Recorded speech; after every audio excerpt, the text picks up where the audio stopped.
Hi నమస్తే welcome to my channel Vasumathi's vlogs. నిన్నంతా మనసు ఏం బాగలేదండి. నిన్నటికి సరిగ్గా మా గురువుగారి శరీరం వదిలేసి 25 సంవత్సరాలు అయిపోయింది. సరే, నేనంటే గురువుకు చిన్నప్పటి నుండి శిష్యురాలుగా ఉన్నాను. మా పెద్ద పాప కూడా నిన్న ఏం చేసిందంటే స్వీట్ తినాలనిపించిందంట తనకి. అయ్యో, గురూజీ శరీరం వదిలినది కదా, తినకూడదని ఒక గట్టి సంకల్పంతో నిన్న స్వీట్ కూడా తినలేదు. నాకు అలాంటి ఫీలింగ్ అంత లేదు. అప్పుడు నాకు ఏమనిపించిందంటే, నా కూతురు అయితే నేను అలవాటు చేయటం వల్ల గురువు అనేది తెలుసు, కానీ తను కళ్ళారా డైరెక్ట్గా చూడలేదు. అందుకనేసి తనకు అంత భక్తి ఉండదు అని అనుకోకూడదు. అంటే ఎవరి పిల్లలైనా మనం ఇప్పుడు మన పేరెంట్స్ చెప్పినట్టే దేవుణ్ణి పూజిస్తారు కదా చాలామంది. అది అందరూ అలా ఉండరు. నా కూతురు అలా ఉంది. అడిగింది నన్ను ఒకరోజు, అమ్మ ఎందుకమ్మా మాకు కూడా గురూజీ అంటే అంత ఇష్టంను మేము చూడలేదు కదా అని ఇదివరకు అడిగింది కొన్ని నెలల క్రిందట. ఎందుకంటే నాతో పాటు ఆశ్రమానికి వస్తుంది. అదే నేను చిన్నప్పుడు ఎలా అఫెక్షన్గా గురూజీ దగ్గర ఉన్నానో అంతే ఉంటారనమాట భక్తితో. నేను ఏది బలవంతం చేయించలేదు నా పిల్లలకి. మా పేరెంట్స్ అన్నా మమ్మల్ని చిన్నప్పుడు పిలుచుకుపోయి గురువు కాడికి తీసుకెళ్ళటం వల్ల గురువు దగ్గరే కూర్చొని ఉండటం, మా ఇంటికి రావటము, దానివల్ల మాకు ఒక రొటీన్గా అలవాటైందని అనుకున్నా. కానీ అది భక్తి ఉంటేనే అది కూడా చేయగలుగుతారనేది అర్థమైంది. భక్తి అంటే భక్తి కాదండి, గురువు ఆశీర్వాదము. సో నా కూతురు అడిగితే నేను ఒకటే చెప్పాను, మీరు గత జన్మలో గురూజీ శిష్యులు అయింటారు, అందుకే మీకు ఈ జన్మలో పూజిస్తున్నారు అనేసి చెప్పా. మా ఆయన కూడా మా గురువుగారిని పూజిస్తారు. కానీ మా ఆయన కూడా కళ్ళారా చూశారు. ఆయన బయట నుండి వచ్చాడు ఇంటికి అల్లుడుగా. మేము మా పేరెంట్స్ ద్వారా మాకు అలవాటైంది. మా ఆయన బేసిక్గా అందరినీ రెస్పెక్ట్ చేస్తారు. బట్ ఇప్పుడు గురూజీని యాక్సెప్ట్ చేయడం అంటే నాతో ఈక్వల్గా యాక్సెప్ట్ చేస్తారనమాట. పెళ్ళైనప్పటి నుండి మేము కంపల్సరీ, మాకు క్యానాన్లో ఉన్నప్పుడు LTA లీవ్ ఉండేది ఎవ్రీ ఇయర్. సో మేము కేవలం మా గురువుగారి ఆశ్రమానికి వెళ్ళటానికి మాత్రమే ఉపయోగించేవాళ్ళం ఆ లీవ్ను. బయట ట్రిప్పులకని కానీ దేనికి కాదు. నేను అలా మా ఆయనను అడిగాను అనమాట, నాకు ఎవ్రీ ఇయర్ నేను ఆశ్రమానికి కంపల్సరీ వెళ్ళాలి అని అడిగాను. సో అందుకని మా ఆయన నన్ను కంపల్సరీ తీసుకెళ్ళేవాడు. స్టిల్ ఈ రోజుటి వరకు బంద్ కాల. లాస్ట్ ఇయర్ కూడా నేను అప్పుడు మా వారికి జాబ్ లాస్ అయ్యటం వల్ల లాస్ట్ ఇయర్ కూడా మా ఆయన బలవంతంగా టికెట్స్ చేశారండి. చేస్తే నేనే మొండిగా నేను రాను గురూజీ కాడ, మా ఆయనకు మళ్ళీ జాబ్ వచ్చాకే నేను వస్తాను, అంతవరకు నేను రాను అని గట్టి సంకల్పం చేసుకున్నాను. అందుకని లాస్ట్ ఇయర్ టికెట్ క్యాన్సిల్ చేసుకోవాల్సి వచ్చింది. అంటే బలవంతంగా వెళ్ళడానికి మా ఆయన ప్లాన్ చేశాడు, నాకు ఇష్టం లేకపోయినా దేని లెక్క దాందే, ఎవ్రీ ఇయర్ వెళ్దాం కదా, ఇయర్ వెళ్దాము అనేసి. బట్ నేను చేసుకున్న సంకల్పంతో భగవంతుడు నాకు మా పిల్లల ఎగ్జామ్స్ రావటం వల్ల క్యాన్సిల్ చేశాడు.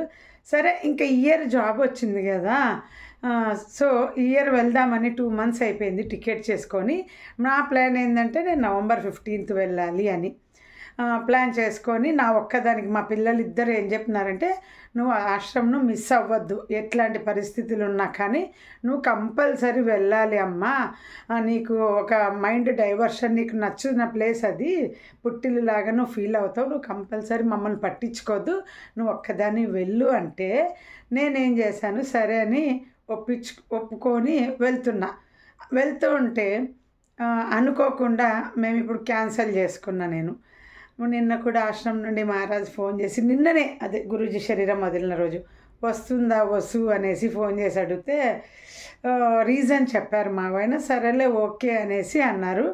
ఆ మహారాజ్కి ఎట్లా అంటే అండి, భక్తులు, పాత భక్తులు వస్తే ఎంత ఆనందం అంటే అంత ఆనందం. అందుకే మా ఆయనకు చెప్పాను, లాస్ట్ ఇయర్ వెళ్ళలేదు, ఫీల్ అయిపోయినారు మహారాజ్ మనం రాలేదని. ఎప్పుడన్నా నేను ఢిల్లీకి వచ్చాక కూడా ఒకసారి నేను పోకపోయినా మా ఆయనను పంపించిన, బెంగళూరులో కూడా నేను వెళ్ళకపోయినా మా ఆయనను పంపించా. నా ఇంటి నుండి ఒకరన్నా ఆశ్రమానికి గురూజీ బర్త్డేకి వెళ్ళాలి అని. పిల్లల ఎగ్జామ్స్ టైమ్స్ వస్తాయి కదా మనకు డిసెంబరు, సో అందుకని మాకు ఎక్కువ డిసెంబర్లోనే లీవ్లు సెట్ అవుతాయి, అందుకని అందరం వెళ్ళేవాళ్ళం. బట్ ఈ ఇయర్ ఏమైందంటే నేను ఇలా క్యాన్సిల్ చేసుకున్నాను. ఇంకా భగవంతుని దయ అది. ఎందుకంటే నేను ఏమనుకునేదాన్ని అంటే, మనం గట్టిగా అనుకుంటే మనల్ని రానిచ్చుకుంటాడు గురువు అని అనుకున్నాను. అంటే కొందరు వెళ్ళలేకపోతున్నామని బాధపడే వాళ్ళు నేను అనుకునేదాన్ని, వాళ్ళు గట్టిగా అనుకుంటే వచ్చేవాళ్ళు అని. కానీ నాకు ఇప్పుడు అర్థమైంది, నేను గట్టిగా అనుకున్నా కానీ నన్ను ఆయన ఈ ఇయర్ కూడా తీసుకెళ్ళట్లేదు. అది కూడా రీజన్ చెప్పనా, నేను మైండ్లో నాకు ఆశ్రమం వెళ్తే నాకు నేను పర్సనల్గా ఎంత ఖర్చు చేస్తానో అది నాకు తెలుసు. అది కొంచెం మైండ్లో ఉంది నాకు, అదేమి ఆయన ఆపలేదు, నాకు పరిస్థితి కల్పించినాడు ఆయన. పోయినసారి మా ఆయన బలవంతంగా టికెట్ చేస్తే నాకు ఇష్టం లేదు కనుక అప్పుడు ఒక పరిస్థితి కల్పించాడు. ఇప్పుడు కూడా నాకు ఇష్టము 50% ఉంది.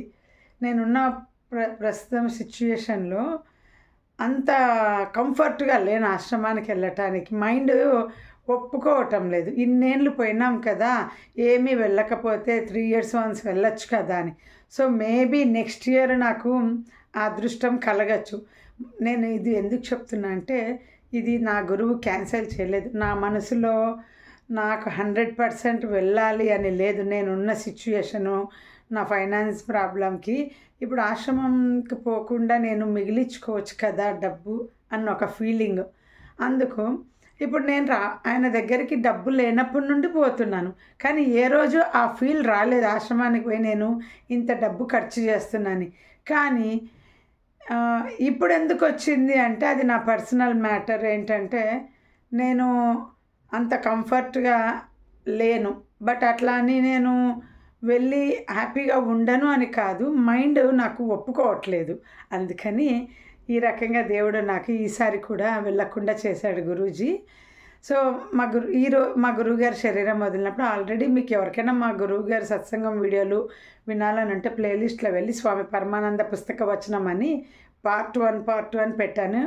నేను మా గురువుగారు సౌత్కి వచ్చినప్పుడు ఆయన చెప్పిన సత్సంగం పాయింట్స్ అన్నీ కూడా భక్తులు రాసుకోయింటే అవి నేను రిపీట్ చేశాను. అంతే, నా సొంత నాలెడ్జ్, నాకు కొన్ని జరిగిన అనుభవాలు కూడా చెప్పాను. ఒకటే అండి, నేనైతే చెప్తాను, చాలామంది నాకు బాగా గట్టి నమ్మకం ఏంటంటే, మనము ఫాల్స్ మనుషుల్ని నమ్మినాము అని చాలామంది అనుకుంటారు, ఏంటో వీళ్ళని పూజిస్తున్నారు అని. ఈ పాయింట్ మాత్రం నేను గట్టిగా చెప్తా, ఎవరు ఫాల్స్ మనుషులు నమ్మినా ఏం జరిగినా నీ భక్తి నిన్నెప్పుడు కాపాడుతుంది. అది నా అనుభవంతో చెప్తున్నాను. ఎందుకంటే రామకృష్ణ పరమహంస పుస్తకంలోని పాయింట్ నాకు ఎప్పుడు గుర్తు వస్తుంటుంది అన్నమాట. అప్పట్లో చదివాము మేము, నువ్వు చీపురు పుల్లనైనా గురువుగా భావించు, నీకు గమ్యం లభిస్తుంది అనేది ఒక పాయింట్ ఉంది. ఎందుకు ఈ మాట చెప్తున్నానంటే, ఇప్పుడు మనము యూట్యూబ్లో చూస్తుంటాం, ఎవరెవరో పూజిస్తుంటారు, వీళ్ళంతా కరెక్టో కాదు, ఇలాంటి వాళ్ళ దగ్గరికి భక్తులు పోతున్నారు చేస్తున్నారని అనుకుంటాం. భక్తి లేని వాళ్ళు, అది వాళ్ళ నమ్మకంతో వాళ్ళు పూజిస్తుంటారు కదా, ఆ నమ్మకమే వాళ్ళని కాపాడుతుందండి. నాకు కూడా అనుభవం అయింది కనుక చెప్తున్నాను. నేను నమ్మకంగా ఒకరిని అంటే గురువుతో సమానం, గురువు కంటే ఇంకా ఒక అడుగు ఎక్కువగానే నమ్మాను అన్నమాట. సో నా భక్తి ఏ రోజు వేస్ట్ కాలేదండి. నా భక్తి అనేది నన్ను చాలా రకాలుగా కాపాడింది. అందుకే నా గురువు నన్ను ఇది నీకు కరెక్ట్ ప్లేస్ కాదని నన్ను బయటికి తీసుకొచ్చాడు అన్నమాట. నేను ఆ మనిషి ఏది చెప్పినా నా గురువు చెప్తున్నట్టు భావిస్తాను. ఇప్పటికీ నాకు ఎవరైనా ఒక మంచి మాట చెప్తే వాళ్ళు నా గురువు వాళ్ళ ద్వారా చెప్పిస్తున్నాడని నమ్ముతాను. అది నా మనసుకు నచ్చుతుంది. ఈవెన్ నా కూతురు చెప్పినా కూడా నేను ఏదైనా చెబితే, ఇప్పుడు మా గురువు వచ్చి నాకు డైరెక్ట్గా వసు ఇలా చేయి చెప్పడు కదా, ఒక మనిషి ద్వారా చెప్పిస్తే నేను ఇది గురూజీ చెప్పిన మాట, అందుకే నాకు అంత నీట్గా ఎక్స్ప్లెయిన్ చేస్తారు అని నమ్ముతానన్నమాట. ఇంకోటి ఏంటంటే, మనకు ఏ కష్టం వచ్చినా కానీ గురువుని మనం పూజించే దేవాని దగ్గర, నేను ప్రదీప్ జోషి గారి వీడియోలో ఒకరోజు విన్నానండి, మనము భగవంతుని ముందర కన్నీళ్ళు కారుస్తే తప్పక ఆయనకు చేరుతుంది అని.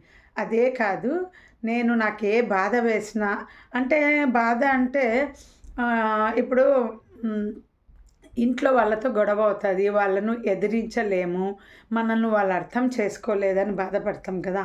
అలాంటి సిచ్యువేషన్ నాకు చాలాసార్లు వచ్చినప్పుడు ఇంకా ఏం చేయాలో తెలియక మా గురువుగారి ఫోటో పట్టుకొని అలా కొన్ని గంటలు బెడ్లోనే పండుకొని అట్లా నిద్రపోతాను అన్నమాట పగులు గొడవ అయినప్పుడు.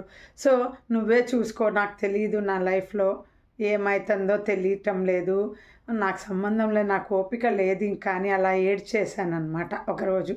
సో అలా చాలాసార్లు ఏడ్చాను పెళ్ళైన తర్వాత. అప్పుడు నాకు అన్ని ప్రాబ్లమ్స్కు సొల్యూషన్ దొరికింది. ఇంకోటి ఏం చెప్తున్నానంటే, మా గురువుగారు శిష్యులు ఒకరు ఒక మాట చెప్పారు. గురువు మనకు ఏదైనా ఒక మాట చెప్పాడంటే ఆ మాట మీద నమ్మకం పెట్టుకుంటే మనకు అది తప్పకుండా నెరవేరుతుందంట. నేను ఎందుకు పెట్టుకున్నాను ఆ నమ్మకం అంటే, నాకు గురువుగారు చెప్పారు, అందరికీ పిల్లలకు మాకు చేయి చూసేవాళ్ళు అనమాట గురూజీ సౌత్కి వచ్చినప్పుడు. అప్పుడు ఆయన ఒక మాట చెప్పారేమని, వసు నువ్వు అంటే అందరికీ చేతులు చూసి ఎవరిది వాళ్ళకి చెప్పినట్టు నేను పోయిన జన్మలో గురువు దగ్గరికి వచ్చేసరికి నేను ముస్సిలామగా వచ్చినానంట, గురువు పరిచయం అయ్యేసరికి. బహుశా అందుకే ఈ జన్మలో చిన్నపిల్లగా ఉన్నప్పుడే గురువు దగ్గరికి చేరాను. కానీ గురూజీ నీకు నాకు 3 జన్మలే ఇంకా బంధము అని అన్నారనమాట చిన్నప్పుడు. అప్పుడు చాలా ఫీల్ అయినా, అంటే ఇంకా మళ్ళీ గురువుతో నేను ఉండనేమో అని చాలా ఫీల్ అయినా. ఇప్పుడు నాకు పెద్దగా అవుతూ నాకు తర్వాత అర్థమైంది ఏంటంటే, ఏమన్నంటే లాస్ట్ జన్మ, ఈ జన్మ, నెక్స్ట్ జన్మ, ఇంతే, ఇంకా నువ్వు నాతో ఉండేది అన్నారు. అది మనం అర్థం ఎలా తీసుకోవాలంటే అలా ఉంటుంది. నేను తీసుకున్న అర్థం ఏంటంటే, లాస్ట్ జన్మలో ముసలామగా ఉన్నప్పుడు వచ్చినాను అన్నారు. సో ఈ జన్మలో చిన్నగా ఉన్నప్పుడే వచ్చినాను అన్నారు. వచ్చే జన్మలో నాకు గురూజీ శిష్యులకు సేవ చేసినందుకు గురూజీ నాకు ఇచ్చిన వరం ఏంటి అంటే, నీకు వచ్చే జన్మలో సంసారము అనేది జీవితం ఉండదు, ఆశ్రమవాసిగా ఉంటావు అని. సో అది అబద్ధమని నవ్వుకోకుండా, నేను ఎగతాళి చేసుకోకుండా నేనేంటి, ఎందుకంటే నాకు చాలా మోహం ఉంది సంసారం మీద, లేకుండా ఏం లేదు. సో ఇలాంటి పిల్లకు వైరాగ్యం ఏంటి అని అనుకోవచ్చు మీకు, నేను తెలిసిన దాన్ని అయితే. బట్ మా గురువుగారు ఇంకోటి ఏం చెప్పేవాళ్ళంటే, సంసారంలో తామరాకు మీద నీటి బిందువులాగా ఉండాలి, సంసారంలో ఉండాలి, కానీ అందులోని ఫీలింగ్స్కి అంత రియాక్ట్ అవ్వకూడదు ఎక్కువ అనేవాళ్ళు. అందుకే నేను ఈరోజు నాకు ఏ సిచ్యువేషన్ వస్తే ఆ సిచ్యువేషను లోపల బాధ ఉన్నా మళ్ళీ ఆ సిచ్యువేషన్కు తగ్గట్టు నేను మళ్ళీ రేపేమవుతుంది అని మనసులో ఫీలింగ్స్ ఉన్నా మళ్ళీ ఈరోజు ఎంజాయ్మెంట్ ఈరోజు చేస్తుంటానండి. ఇంకోటి ఏంటంటే, వచ్చే జన్మలో నాకు ఏ కష్టం వచ్చినా ఒకటే అనుకుంటా, అందుకే గురూజీ నాకు ఆశీర్వాదించినాడు, వచ్చే జన్మలో నీకు సంసారం ఉండదని, సో అన్ని కష్టాలు ఈ జన్మలో అనుభవించు అని చెప్పినాడు అనేసి అలా చెప్పటం వల్ల నేను మైండ్ సెట్టింగ్ చేసుకుంటా.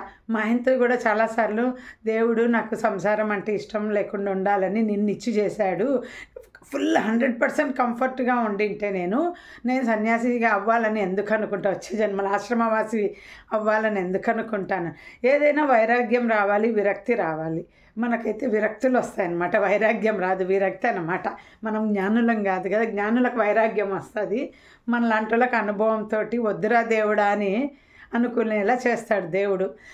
సో వచ్చే జన్మలో నాకు గురూజీ ఆశీర్వదించినాడు కదా అనేసి నేను దాన్ని సగంగా తీసుకున్నాను అనుకో, అది ఎలా నెరవేరుతుంది, నెరవేరదు.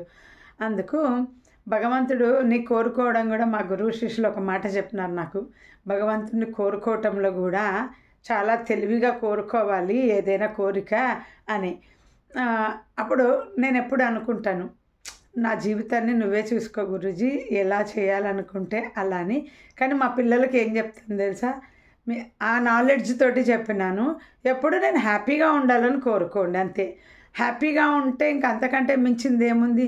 హ్యాపీనెస్ అనేది ఉండాలంటే నీ హ్యాపీగా ఉంచటం ఆయన డ్యూటీ. ఎప్పుడు నవ్వుతూ, కష్టంలో కూడా నవ్వుతూ ఉండే గుణం ఇస్తాడు. నన్ను ఇప్పుడు ఈరోజు నన్ను చూస్తున్నారు, నా వెనకాల ఎన్ని కష్టాలు ఉన్నా కానీ ఎవ్వరు నమ్మరు, మీరు నమ్మరు, ఎవ్వరు నమ్మరు అని చాలాసార్లు నా వ్లాగ్ వీడియోలో కూడా చెప్పిన. బట్ మా గురువు గారి ఆశీర్వాదంతో ఎన్ని కష్టాలు ఉన్నాయి. 25 ఏళ్ళు గడిచిపోయినాయండి గురువు లేకుండా. ఇంకోటి చెప్పాలి, చిన్నప్పుడు అదే పెళ్ళి అయిన 2 ఏళ్ళకే గురువుగారు శరీరం వదిలేశారు. ఫస్ట్ రాత్రి ఫోన్ వచ్చింది, గురూజీ నవంబర్ 27 శరీరం వదిలినప్పుడు 1999లో ఇట్లా అంటే పొద్దున మాకు ఆల్రెడీ 5 రోజులుగా తెలుసు హాస్పిటల్లో ఉన్నారు గురూజీ, ఆరోగ్యం బాగలేదు, సమ్ బాడీ ఇన్ఫెక్షన్ అయింది, ఫారిన్ నుండి అందరు వచ్చినారు, స్పెషలిస్టులను పిలిపించినారు, వాళ్ళు చూసి ఈయన ఉండాలి అనుకుంటే శరీరంతో ఉంటాడు, లేకపోతే ఉండడు అని చెప్పారనమాట. ఆయన ముఖంలో కళ తప్పలేదు, ఏం మాకు అర్థం కాలేదు, ఆయనకి ఏం ప్రాబ్లం ఉందని చెప్పినారని అప్పట్లో విన్నాము. సో అప్పుడు మమ్మల్ని అందరూ ప్రార్థన చేయండి గురూజీ బాగా ఉండాలి అనేసి, ఆరోగ్యం బాగా అయిపోయి రావాలి అని చెప్పారు.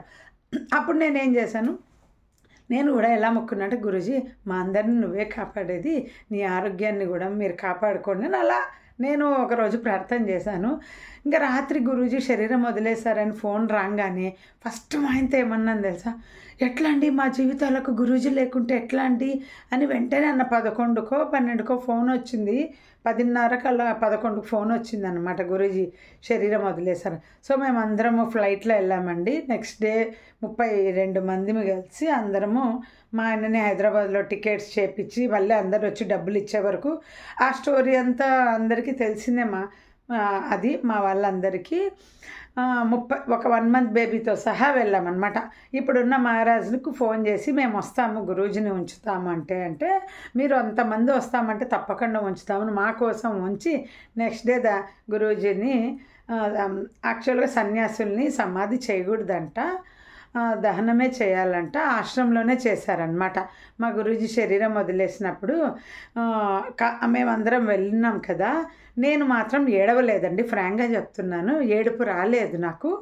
అందరూ అని ఏడుస్తున్నారు మా వాళ్ళందరూ, కానీ ఏడవకుంటే బాగుండదనేసి నేను బలవంతంగా తెచ్చుకున్నా, అంటే యాక్షన్ చేశాను.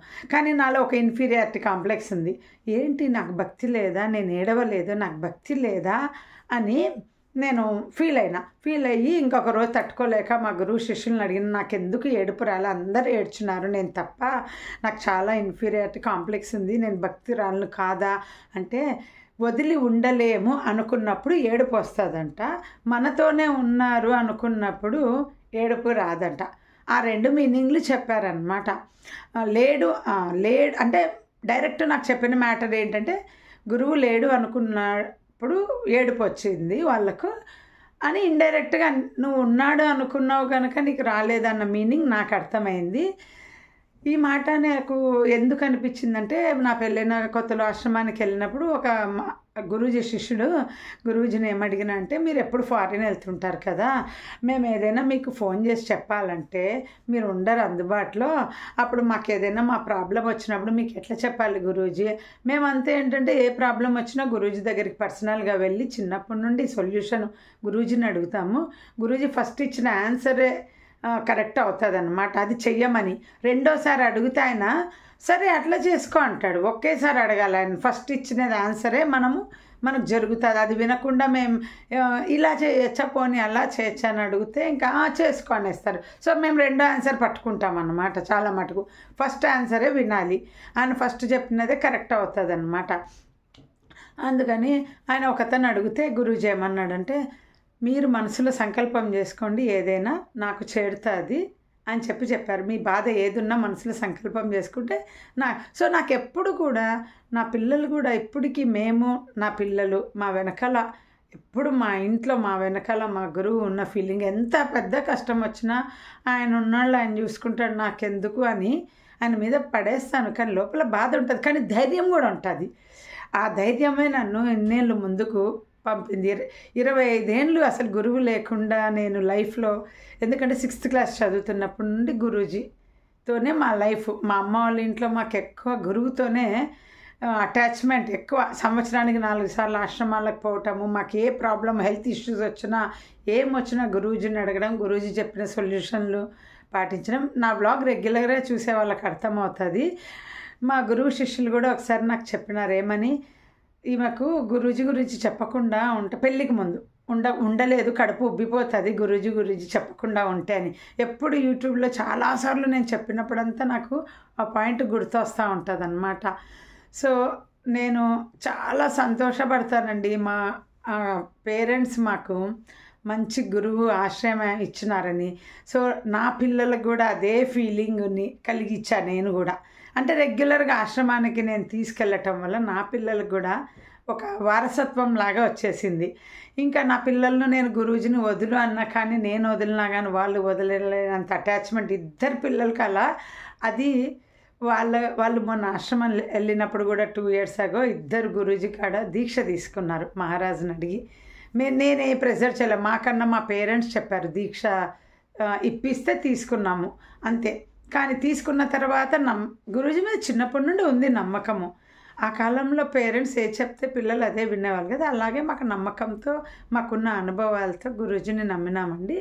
సో ఎవరిని మీరు ఎలాంటి వాళ్ళని పూజిస్తున్నామో, ఒకవేళ ఫాల్స్ పర్సన్ దగ్గరికి వెళ్ళి మేము బయటకు వచ్చినామే అనవసరంగా ఎన్నేళ్ళు ఫాల్స్ పర్సన్గా మేము రెస్పెక్ట్ చేశామన్న ఫీలింగ్ పెట్టుకోకండి. ఎవరైనా అలా ఉంటే మీ జీవితంలో మీ నమ్మకం మిమ్మల్ని గెలిపిస్తుంది. మీరు నమ్మకంతో పూజించారు ఆ మనిషిని, మంచి మనుషులు అనుకొని మనం కొందరిని నమ్మేస్తాం. ఆ మనుషుల వల్ల మనకు కీడు జరుగుతుంది, కానీ మనం చేసిన మంచి మనకు ఉంటుంది కదా ఏదైనా. అలాగే నాకు మా ఆయనకు ఎప్పుడు కూడా మా గురువు గారు మేము చేసిన మంచి మమ్మల్ని కాపాడేలాగా చేస్తుంది. ఇప్పటికే 20 నిమిషాలు అయింది. Bye, see you. మళ్ళీ నెక్స్ట్ వీడియోలో కలుద్దాం.